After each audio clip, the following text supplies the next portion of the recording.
नमस्कार, मैं डॉक्टर रजनीश कुमार आप सभी का एक बार फिर से हार्दिक स्वागत करता हूं।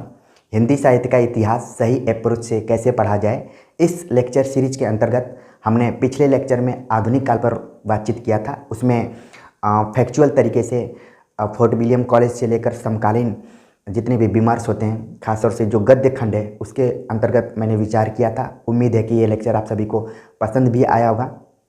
और आज उसी क्रम में मैं हिंदी पत्रकारिता पर बातचीत करूंगा कि जो दूसरे युग पर बातचीत करेंगे और देखते हैं जो कि भारतेंदु युग है वो कब से कब तक है और उसमें कौन कौन से पत्र निकले हैं।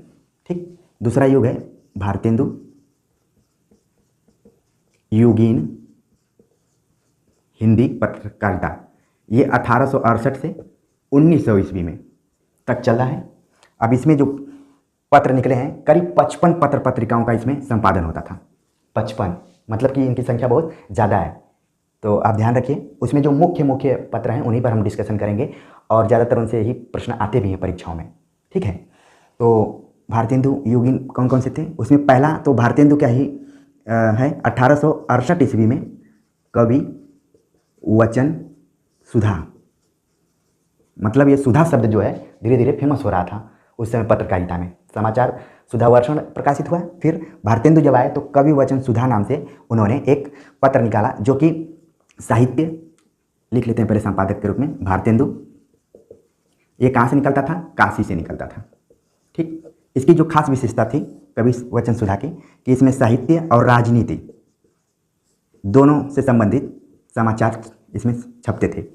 कई पत्र थे जो कि राजनीतिक रूप से ही ज़्यादा मुखरता प्रदान करते थे, लेकिन कवि वचन सुधा, इसमें कवि शब्द भी लगा हुआ है, देख रहे हैं आप, वचन सुधा मतलब इसमें साहित्य और राजनीति दोनों तरीके की बातें प्रकाशित होती थी। आजकल के जो समाचार हैं उसमें देखेंगे कि रविवार को कुछ खास साहित्य से संबंधित चीज़ें आ जाती हैं, बाकी दिन इधर उधर की खबरें रहती हैं। ठीक है, तो उसी तरीके से ये था। ये जो पत्र था ये क्या था? पाक्षिक था, मतलब कि 15 दिन पर निकलता था, 15 दिनों पर पाक्षिक था। बाद में सन 1873 ईस्वी में यह पत्र क्या हो गया? मासिक हो गया। ठीक, 1873 ईस्वी में ये बल्कि ये साप्ताहिक हो गया शायद, एक मिनट में कंफर्म कर लेता हूँ, साप्ताहिक हो गया। ठीक, 1873 ईस्वी में। दूसरा जो पत्र है भारतेंदु का ही है, वो 1873 में उन्होंने एक पत्र निकाला जिसका नाम था हरिश्चंद्र मैगजीन। हरिश्चंद्र मैगजीन। ठीक, इसका संपादन भारतेंदु ने ही किया था और काशी से ही ये प्रकाशित होता था। ध्यान देने वाली बात है कि भारतेंदु ने जितनी भी पत्र पत्रिकाओं का संपादन किया सारी काशी से ही निकलती थी, मतलब बनारस से निकलती थी। ठीक है, तो 1873 में हरिश्चंद्र मैगजीन निकला और संपादक भारतेंदु काशी से निकल रहा था। हरिश्चंद्र मैगजीन, इसमें देशभक्ति और अंग्रेजों की आलोचना की गई थी। देशभक्ति प्लस जो अंग्रेजी शासन है उसकी आलोचना इस पत्र में किया गया। ठीक है, और सन 1873 में ही कुछ सालों बाद इसका नाम चेंज कर दिया गया। ये क्या हो गया? हरिश्चंद्र चंद्रिका। हरिश्चंद्र चंद्रिका, मैगजीन के स्थान पर चंद्रिका लिख दिया गया। ठीक है, तो इस चीज़ को भी ध्यान में रखने की जरूरत है। भारतेंदु की जो तीसरा इनका पत्र था वो था 1874 में प्रकाशित हुआ बाला बोधिनी। बाला बोधिनी ये भारतेंदु का था, ये भी काशी से ही निकलता था। बाला बोधिनी केवल 4 वर्ष तक ही प्रकाशित हुआ। कई बार एग्जाम में पूछ लिया जाता है कितने साल तक प्रकाशित हुआ था, तो ये 4 वर्ष तक प्रकाशित हुआ, इसके बाद बंद हो गया। केवल 4 वर्ष। और इसमें महिलाओं से संबंधित समस्याओं को भी शामिल किया जाता था। महिलाओं की समस्याओं को भी शामिल किया जाता था।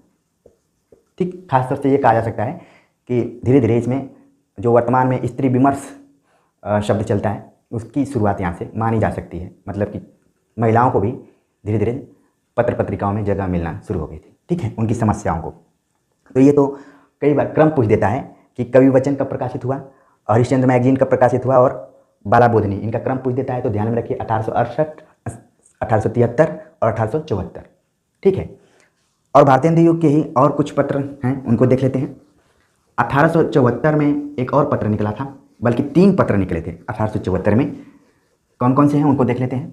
1874 में ही एक पत्र निकला जिसका नाम है सदा दर्श, सदा दर्श, जिसके संपादक थे लाला श्रीनिवास, लाला श्रीनिवास दास, लाला श्रीनिवास दास, जिन्होंने कि परीक्षा गुरु लिखा है उपन्यास।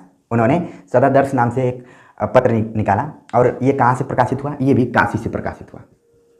ठीक है। फिर 1874 ईस्वी में ही एक और पत्र प्रकाशित हुआ जिसका नाम है भारत बंधु, ठीक, जिसके संपादक थे तोताराम। ये बहुत बार एग्जाम में पूछा जाता है, इसको ध्यान में रखने की जरूरत है। 1874 में भारत बंधु नाम से तोताराम ने निकाला और कहाँ से प्रकाशित हुआ ये, अलीगढ़ से। तो कई बार जगह का नाम पूछ लेता है, कई बार संपादक का, कई बार प्रकाशन का, प्रकाशन वर्ष का। ठीक है। 1875 ईस्वी में एक पत्र आया जिसका नाम है काशी पत्रिका, काशी पत्रिका। ठीक है। काशी पत्रिका, इसके जो संपादक थे बलदेव प्रसाद, बलदेव प्रसाद। अब इसमें ध्यान देने वाली बात है कि पूछ देगा कि काशी पत्रिका कहाँ से प्रकाशित होती थी, तो कई बार सामान्य रूप से लगेगा कि ये बनारस से हो रही होगी, लेकिन इसका सही उत्तर क्या है, अलीगढ़। ठीक है। तो कई बार शब्द में ही उसका उत्तर छिपा रहता है और कई बार नहीं भी छिपा रहता है, तो ये ध्यान देने वाली बात है। ठीक है। तो उम्मीद है कि ये सारी चीज़ें आप ध्यान में रखेंगे। फिर 1877 ईस्वी में एक पत्र प्रकाशित हुआ जिसका नाम है भारत मित्र, भारत मित्र, जिसके संपादक हैं रुद्रदत्त। ये कई बार जीआईसी के एग्जाम में पूछा जा चुका है। ये रुद्रदत्त, ये प्रकाशित होता था कलकत्ता से। 1877 में भारत मित्र नाम से रुद्रदत्त शर्मा ने कलकत्ता से इसका प्रकाशन किया था।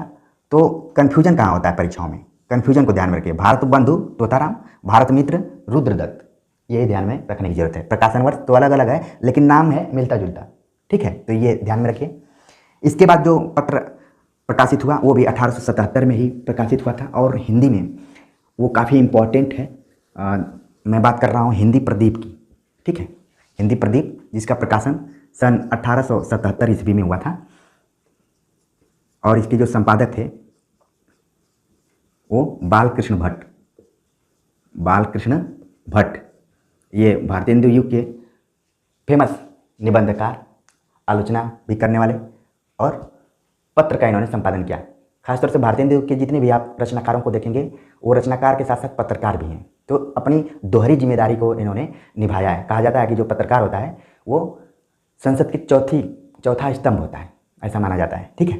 तो ध्यान में रखिए कि 1877 में हिंदी प्रदीप पत्र निकला, उसके संपादक थे बालकृष्ण भट्ट और ये निकला कहाँ से, प्रयाग।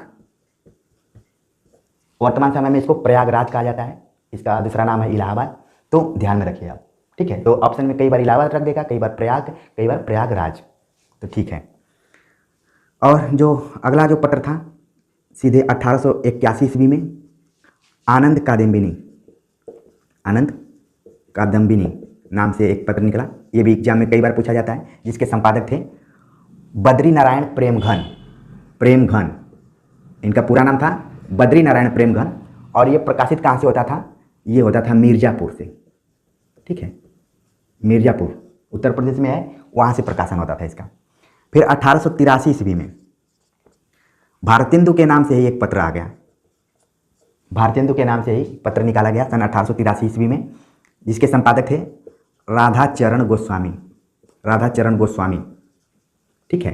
राधाचरण गोस्वामी ने भारतेंदु नाम से पत्र निकाला और निकाला कहाँ से, वृंदावन से। ये भी ध्यान में रखने वाली बात है। तो इससे ये पता चल रहा है कि भारतेंदु ने अपने युग को कितना प्रभावित किया था कि खुद कई जो रचनाकार थे उनको लगा कि एक पत्र भारतेंदु के नाम से ही निकालना चाहिए। ठीक है। तो कहाँ से निकला, वृंदावन से। ये काफ़ी बार परीक्षाओं में पूछा जाता है। ये पत्रिकाओं में इकलौता ऐसा जगह है जहाँ से कि निकला हुआ है पत्र, वृंदावन। बहुत कम पत्र निकले हैं वहाँ से, तो ध्यान में रखने की जरूरत है। ठीक है।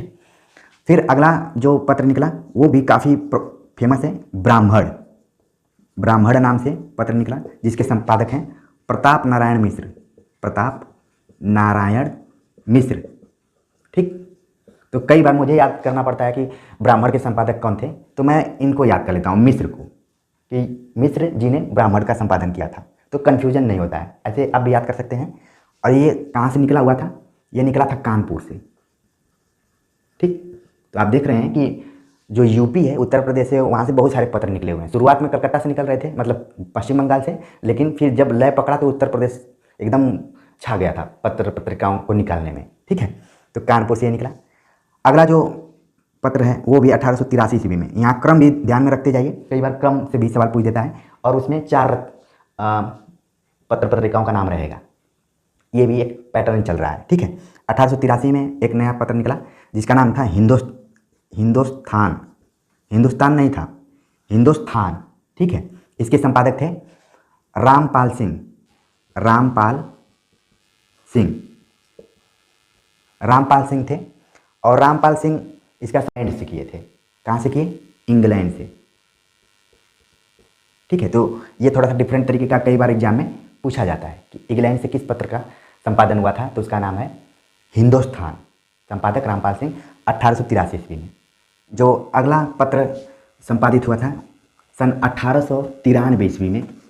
1893 ईस्वी में 2 पत्र प्रकाशित हुए थे, उसको देख लेते हैं। 1893 में पत्र निकला जिसका नाम है नागरी नीरद, जिसके संपादक थे प्रेमघन, और इसका संपादन हुआ था मिर्जापुर से। तो आप देखेंगे यह उस समय का दौर है जब नागरी लिपि को लेकर आंदोलन चल रहा था। ठीक है, नागरी प्रचारणी सभा की स्थापना भी हो चुकी थी। उसी समय प्रेमघन ने नागरी नीरद नाम से भी एक पत्र निकाल दिया। ये उस समय की मांग थी। ठीक है, तो इस चीज़ को आपको ध्यान में रखना है। 1893 ईस्वी में ही नागरी प्रचारणी पत्रिका निकली, नागरी प्रचारणी पत्रिका। इसका भी संपादन होने लगा, और इसके जो संपादक थे इसमें 3 लोग शामिल थे, जिनको कि मैं इस सूत्र से बताने की कोशिश किया था। ठीक है, राम नारायण मिश्र, श्याम सुंदर दास और शिव कुमार सिंह। ठीक है, तो ये तीनों नाम थे, और इसका जो संपादन होता था काशी से, मतलब कि वाराणसी से हो रहा था 1893 ईस्वी में। फिर बल्कि ये 1896 ईस्वी है, करेक्शन कर लीजिए, 1896 ईस्वी में। 1898 ईस्वी में एक और पत्र निकला जिसका नाम था उपन्यास। उपन्यास एक विधा के रूप में भी है, लेकिन यहाँ पर पत्र का नाम है उपन्यास, जिसके संपादक थे गोपाल राम गहमरी। ठीक है, गोपाल राम गहमरी, जिन्होंने इसका संपादन किया था काशी से। तो आप देख रहे हैं काशी से बहुत सारे पत्र पत्रिकाओं का संपादन हुआ है, उन्हीं को ध्यान में रखने की जरूरत है। तो अभी तक हमने भारतेंदु युग में कुल 55 जो पत्र पत्रिकाओं का संपादन हुआ था, उसमें से मुख्य पत्र पत्रिकाओं के बारे में चर्चा किया कि प्रकाशन वर्ष कब था, और उनके संपादक कौन थे, कहाँ से संपादित होता था, स्थान का नाम, और कुछ खास विशेषताएं जो हुआ, ठीक, उन पर विचार किया।